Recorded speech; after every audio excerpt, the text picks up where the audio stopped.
I'm 84, and for 60 years I took what I'd call a proper bath. Hot water, strong soap, scrubbed clean from collar to heel. My daddy raised me to be a working man. A working man does not tolerate dirt. I thought I had that one figured out. I've written some of what I know down. It's in my book, the Coleman Remedy Book. Links in the description. But what I want to tell you today starts long before I ever thought to write any of it down. Because there's one thing most of us over 70 are doing every single morning that is quietly wearing us down. We've been doing it our whole lives. Nobody ever told us to stop, and the doctors, bless them, never thought to mention it. If you've been waking up dry and itching, if your skin feels tight by afternoon, if the lotions help for an hour and then it's right back where it started, stay with me a while. I'd like to know if you've been through this too. And if this channel is new to you, I'd be glad to have you around. My mother had a rule. You didn't sit at her table unless your hands were clean. Not just rinsed, clean. In a house without running water until I was 10 years old. That meant something. You heated water on the stove, poured it into the basin, and you worked at it until the job was done. When we finally got a proper bathtub, around 51 or 52, my father treated it like something worth being grateful for. He wasn't a soft man. He'd worked coal before he farmed, and a man who works coal understands what it means to come home needing to be clean. A real bath was not a luxury in that household. It was maintenance. It was how you kept your dignity. So I grew up with that in my bones. Hot water, strong soap, the kind that smelled like lye and meant business. You weren't truly clean until your skin felt tight afterward. That tightness, I believed that was the sign you'd done it right. Clean down to the last layer. My father was the same way. His father before him. I carried that into engineering school in Lexington, into 31 years at the TVA, into raising 2 children who both somehow turned out fine, despite inheriting most of my stubbornness. Hot shower every morning without exception, sometimes another one at night if the day had gone long enough. I used soap that came in a large brick and cost almost nothing. Didn't see a reason to spend more than that. Eleanor had her own way of things. On Sunday evenings, she'd make herself a bath. She added things to the water. I could smell lavender from down the hall. Sometimes something sharper, rosemary or eucalyptus. She never made a production of it. I'd be in the workshop and I'd catch that smell under the door, and I'd know she was winding down for the week. I never asked many questions about Eleanor's Sunday bath. I thought it was just something she preferred, a nicety, something women did because they had more patience for that kind of thing. I was wrong about that, as I have been wrong about a number of other things I'd rather not enumerate in public. But at 65, at 70, at 75, I had no particular reason to rethink any of it. I was still in the garden every morning, still woke at 5:30 without an alarm. I felt well enough. My skin was a little dry, maybe. My hands had always cracked some in winter, the knuckles especially. I blamed the cold. I blamed the age. I bought a bottle of lotion, set it on the bathroom shelf, and mostly forgot it was there. That's the trouble with a habit that's been good enough your whole life. It doesn't fail all at once. It slows you down so gradually you don't notice it for 20 years. After Eleanor passed in 2019, I noticed more things than I used to. Not because I went looking, but the house had gotten quiet in a way it never had before. And quiet has a way of bringing things forward, whether you want them or not. I started waking at 2 in the morning with the itching. Not terrible, just the kind that keeps you from settling back into sleep. A patch on my lower legs, the inside of my forearms. I'd scratch without fully waking, half in the dark, and lie there wondering whether this was something to worry about, or just one more thing age had decided to hand me without asking. My doctor looked me over and told me my skin was dry, told me to use more lotion, sent me on my way in about 8 minutes. He is not an unkind man. He is very busy. So I bought the better lotion, the thick kind you have to squeeze hard. It helped some. Then it seemed to stop helping. I bought a second kind for the evenings. The itching was still there, still finding me at 2 in the morning. And I settled into the quiet belief that this was simply one more adjustment age expected me to accept without argument. I'd been doing everything right, or so I believed. The summer my granddaughter Clara came to visit, she was 14 years old. Patricia's middle child. She spent a long weekend here in Asheville. Walked the garden in the morning, helped me in the kitchen, asked me questions her parents haven't thought to ask in years. Young people sometimes do that when they're away from their own house and paying attention to something other than their own lives. On the second evening, we were sitting out on the back porch after supper. I didn't notice I was doing it. My hand had gone to my left forearm, and I was scratching. The absent kind. The kind that's become reflex over months and months of repetition. Clara looked over at me. She waited a moment before she said anything. Then she said, "Grandpa, why do you always scratch like that?" I didn't have a good answer. I said something about dry skin. She accepted it the way a child accepts an answer that doesn't satisfy. Quietly, with a look that said she'd filed it somewhere and wasn't finished with it. That question stayed with me for 3 days after she went back home to Austin. Not because it troubled me in any particular way, because I couldn't answer it.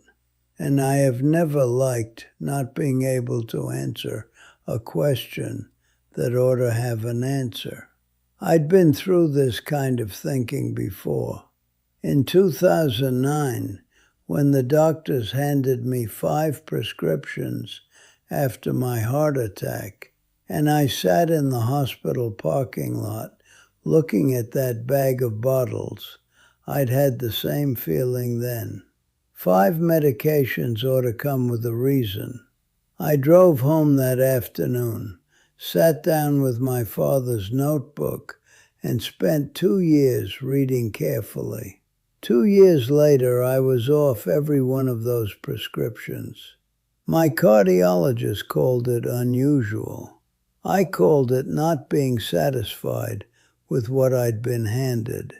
This was a smaller question, but a question doesn't have to be large to deserve a real answer. I pulled out the old medical encyclopedia, the 1954 edition I paid $4 for at an estate sale, one of my better investments. I found the section on skin. what it actually does. There's a thing called the acid mantle, a thin protective film of oils and moisture that sits on the surface of the skin, keeping the beneficial things in and the harmful things out. The book explained how that layer thins with age, how the body produces fewer of the oils it needs to maintain it, how in older skin, what you strip away takes far longer to replace than it did at 40 years old. The logic was not complicated once I saw it. Hot water dissolves oils faster than cool water.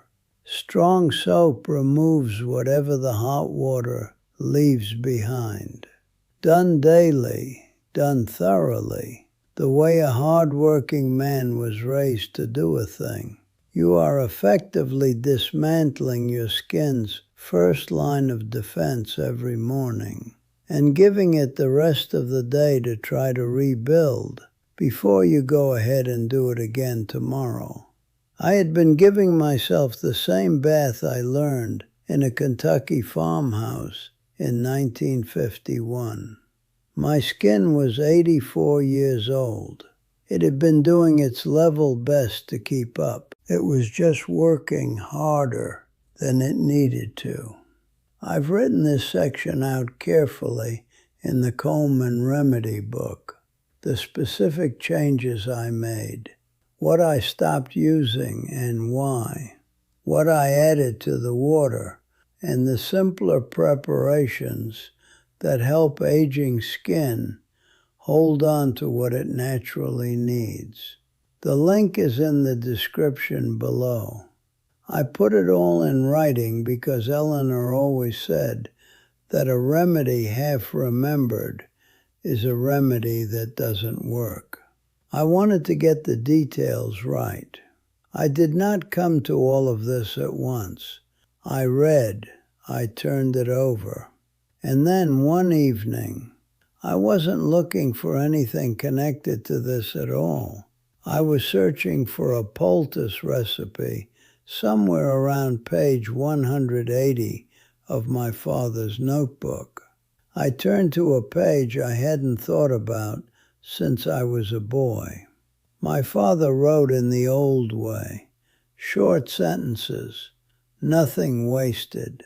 He had a page near the back of the notebook, titled in his own cramped handwriting, What Your Grandmother Knew About Washing. I remembered him reading it to me once, when I was 12 or 13, standing in the kitchen. I hadn't given it another thought in 60 years. He'd written about the older women in Harlan County, his grandmother's generation, and how they never bathed daily with hot water and strong soap. Not from any kind of neglect, because they understood something that it took dermatologists another 100 years to put in a textbook. They used warm water. They used soap sparingly, only where it was genuinely needed. When they had them, they added things, dried herbs, sometimes a little vinegar, sometimes oats. They understood, without ever having a word for it, that skin was not the enemy of cleanliness. Skin was the body's protection. You didn't go to war against your own first defense. At the bottom of that page, in his careful hand, my father had written, "The body knows how to keep clean. It only needs you to stop interfering." I sat with that for a long time. The workshop light was on. The notebook was open in my lap. Something moved through the rosemary out in the garden. Wind, maybe, or something small settling in for the night. I thought about all the years, all the hot showers, all the brick soap, all those 2 o'clock mornings, lying in the dark, scratching my own forearms, without understanding the reason. And I thought about Eleanor on Sunday evenings, the lavender smell in the hallway, The way she came to bed afterward, and her skin was soft, in a way mine never was. I had always figured that was just her nature, her skin. It wasn't. She'd known. She was a nurse for 28 years. Of course she'd known. And when I turned a few more pages, something slipped out from between them. A folded piece of paper in her handwriting. A note she had tucked inside the notebook at some point, maybe years before she passed. Skin barrier in elderly patients deteriorates significantly after 65. Warm water only, minimal soap, not daily. She had meant to tell me. She'd put it right where she knew I'd eventually look. I refolded that paper exactly the way she'd left it, set it back inside the notebook, and the next morning, for the first time in 60 years, I ran a warm bath instead of a hot shower. Not cold, not uncomfortable, just warm. I used a modest amount of mild soap, only where it was genuinely needed. I added a small handful of dried lavender from the garden, the way Eleanor used to do on Sunday evenings. The difference was not dramatic. I want to be honest about that. It was not a revelation. It was more like a settling, the way a room gets quieter after you turn off a machine that's been running so long you stop noticing the sound. That was a while back now. I have not gone back to the hot showers. Not because I've made a religion of it. I'm not a man who has much use for rigid rules. But because the evidence is there every morning in my own skin, and it would be foolish to argue with that. The itching is mostly gone. The tightness is gone.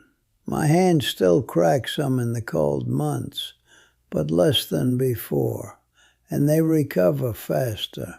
I sleep through the night more often than I used to. Those are quiet changes, small ones. At 84, I've come to trust quiet changes more than the dramatic kind. Drama is usually a sign that something's gone wrong. The right thing tends to be quiet about it. I think about how many people my age are spending real money on medicated creams, on prescription treatments, on bottle after bottle of lotion that promises things and then doesn't deliver, because the skin won't stop itching and won't stop cracking no matter what gets put on it. When the problem, or at least a good part of it, may not be what they're applying at all.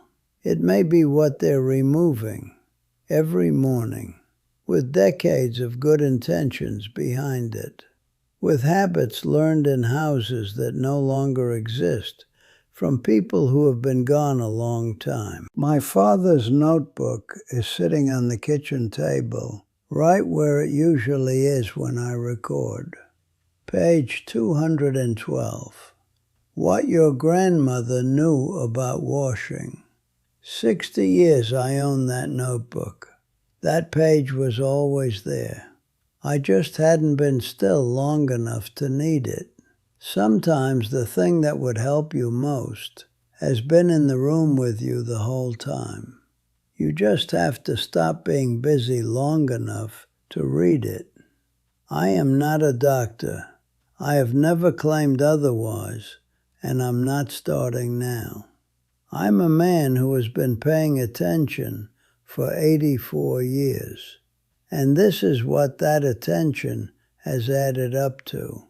What you make of it is entirely your own business, but I have written it all down. Everything my father knew, going back to his grandmother in Harlan County.